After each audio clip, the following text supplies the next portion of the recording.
Hey, it's like 4 in the morning. So I apologize for the dim lighting. It is still dark out. And lighting in my bedroom is like hotel lighting. So I apologize. But I wanted to talk about, because I just woke up and I was laying here in the dark for like 45 minutes. And I was thinking about my spiritual awakening and what it was, because I had a moment, an instant moment of awakening, which I don't think you can fabricate that. I don't think you can make that happen necessarily, but it's pretty clear to me why there was this awakening. And it was because in a single instant, rather than thinking that I was only creating some part of my reality, I realized that I was creating all of it, even though I didn't and still don't know exactly how I'm creating all of it. I knew suddenly that that was the truth, that I was creating all of it, like all of it. And the parts of my life that were still painful and unsuccessful or whatever, those were the parts of my life I still believed were random or up to chance or fate, or that I could possibly be cursed in or running out of time in, or all these other really depressing concepts. I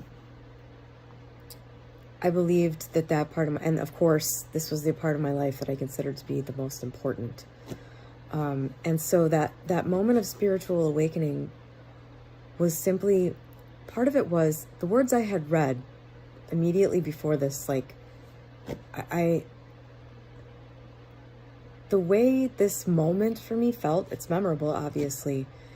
It was like I stepped into an entirely different reality. It was almost like the pixels on the screen that I saw before me suddenly brightened or something. There was almost a visual change.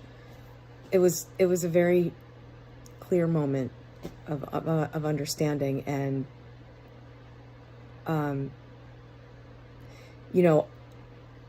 all of the beliefs that a person has, there are so many, probably, I don't know, like, think of all of the things you think are true. There are so many of them on some level that I couldn't even process.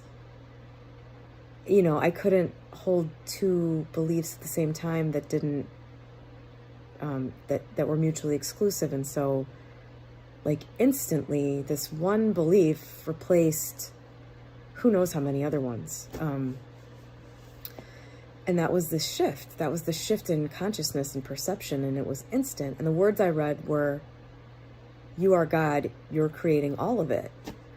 And maybe it was the God part. Maybe it was the "you are God" part plus the "you are creating all of it." I already believed I was creating most of it. I don't know.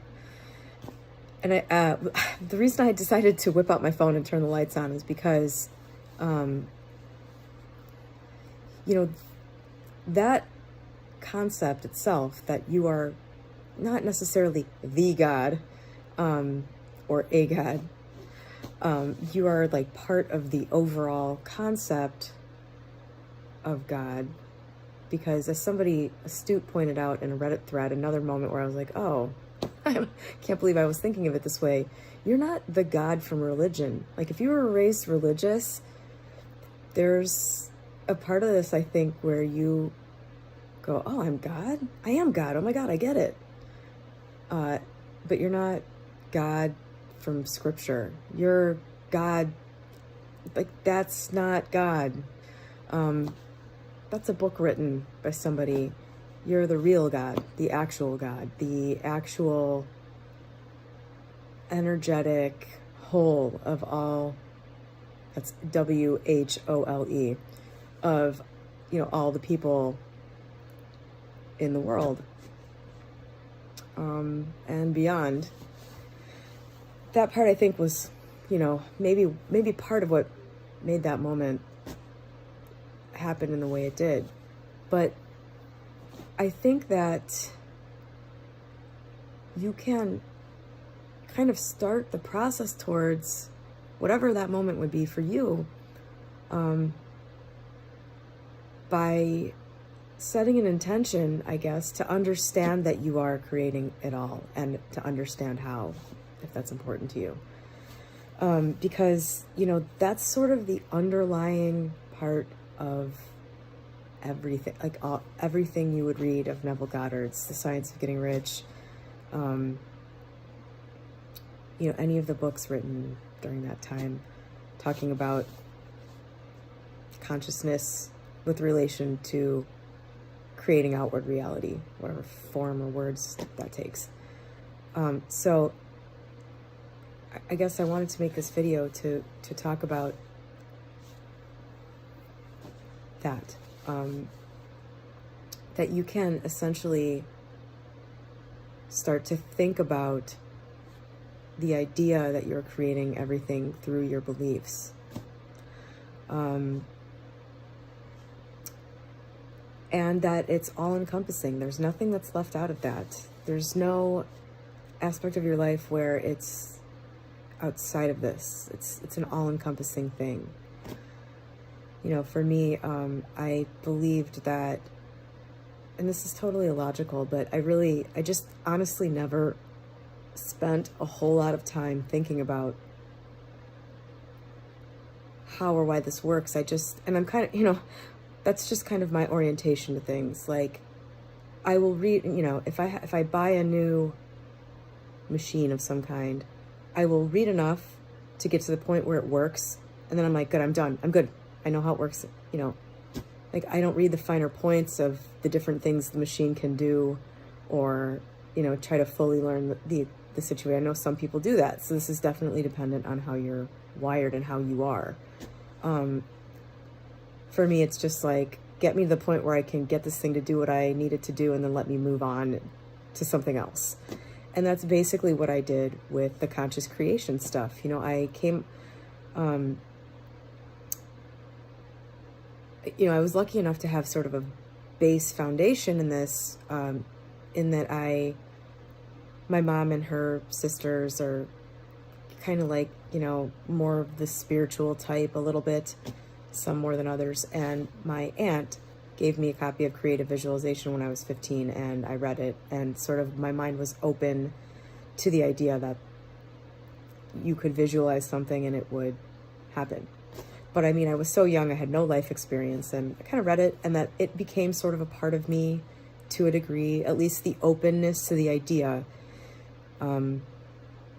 became kind of a part of me. And then when I read The Science of Getting Rich, I was wanting to get successful financially. And I just kind of left it in that area. I didn't, you know, I read Science of Getting Rich, and I was like, oh, I totally get how to apply this to what I'm doing. At the time, I had a used book business on Amazon. Or that's what happened. I actually didn't have it yet when I read The Science of Getting Rich. The Science of Getting Rich mentality led me to quickly, within weeks, to sort of stumbling on that idea, which was a really great first business enterprise for me. I did really well.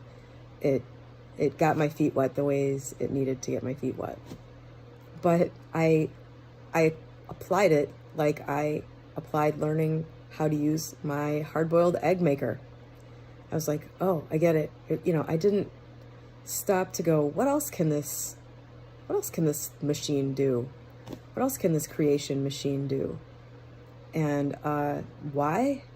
I don't know. I mean, over the years, that was like when I was 23, so that was, I don't know, 2002. In the years that passed between then and now, I don't know why I didn't say, can I apply this to the fact that I'm on a hamster wheel with weighing 190 and being miserable? Like, and can I apply this to my relationship that's not going the way I want? Why does this all work? How does this work? I don't know why. I guess I was too busy working on a business, because I was until about 2 years ago, just like 100 hours a week, totally mentally tapped into that whole thing. It was exhilarating. I just never really paused to say, of course this is affecting other things in my life. Of course it applies to everything. How does this machine work? Didn't really start doing that until November.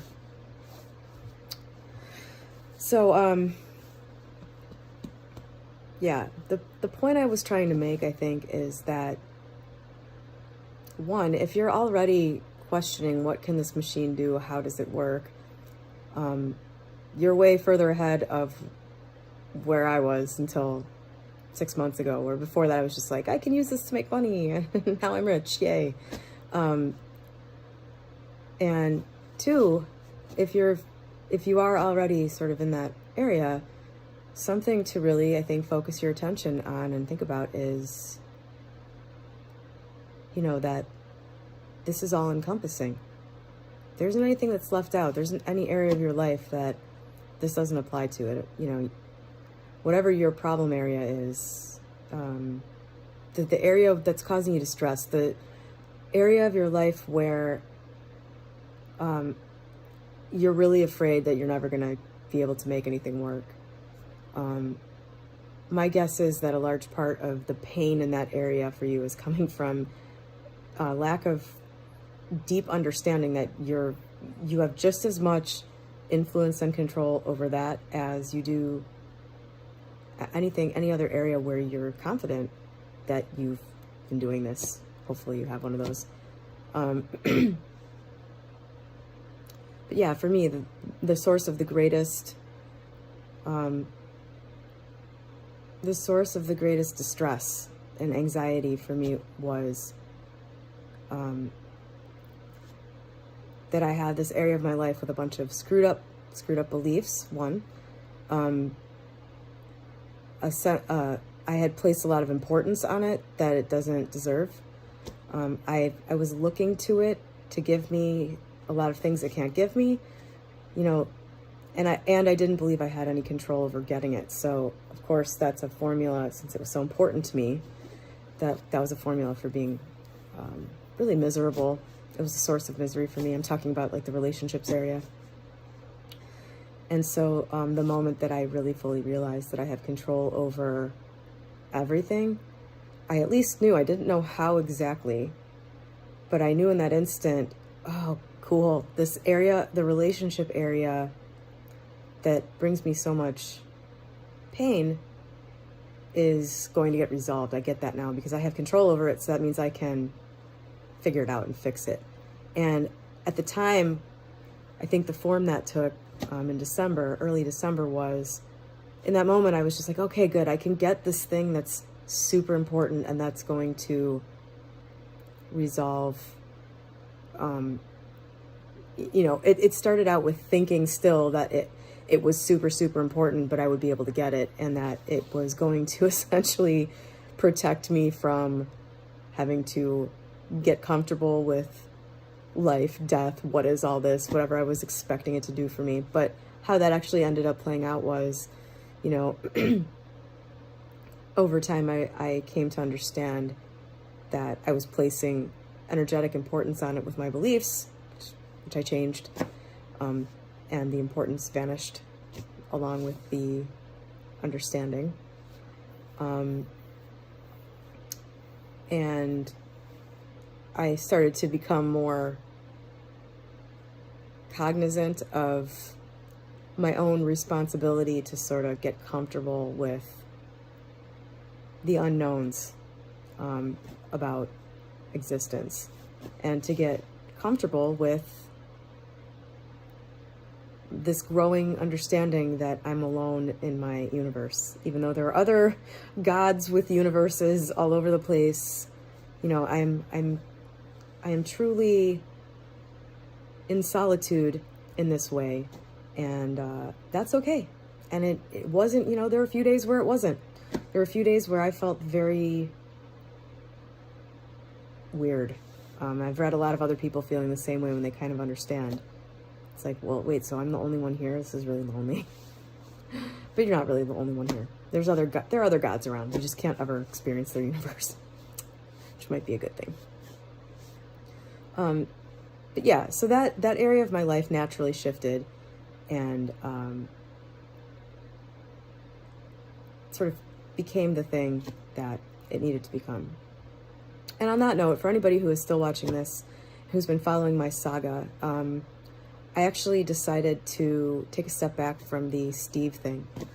Steve is somebody who I met a year ago, and it was long before all of this stuff shifted. And having him in my life was really nice. He's still in my life, but having him in my life over this whole thing playing out has been really nice, because the relationship I have with him is like deep enough, but shallow. Still, there hasn't been enough time that we've known each other enough. It was like the perfect level of depth of a relationship for me to kind of be able to measure the differences in myself. You know, he said to me in January, I feel like I'm just getting to know you. You seem like a different person. Whereas, like, you know, my mom wasn't saying that. She's known me too long. Like, you know, changes in our relationship will take much longer, I think, to be apparent. But like with somebody who I am close with, but they don't know me that well, it's like it was noticeable enough of a difference. You know, my social mask or whatever, I'm not sure how to put it, like the role that I play with Steve wasn't so deeply ingrained that I felt too weird being different with him, if that makes sense. So I was able to kind of experience my own change in the relationship with Steve really obviously, and it was cool. But as far as the romantic thing with him was going, I think I got to make a video about that, because the events that were given to me as a direct result of my change of heart with him blow my mind, but the situation is continuing to develop. So, but yeah, I took a step back from that, and yesterday kind of sucked because of that, but holy shit, like, I have gone through a lot of breakups and separations with people, and there's an element that has been present in every breakup I've ever had that is just glaringly missing from this experience, and that is a sense of it being my fault, or a sense of it being because I wasn't good enough, or a sense of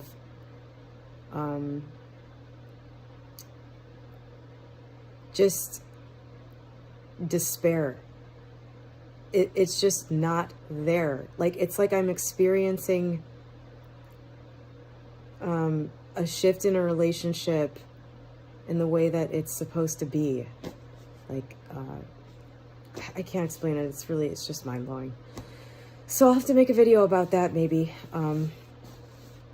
But yeah, just to wrap this all up and tie it up neatly with a bow, I think the key to truly awakening is getting to the point where you truly understand that you are creating everything that you experience. And whether that's an actual physical creation, whether my mind somehow created this building that I'm in right now, that for me is irrelevant. That to me is irrelevant. Just the fact that I am creating the entire experience set me free. That the understanding of that set me free.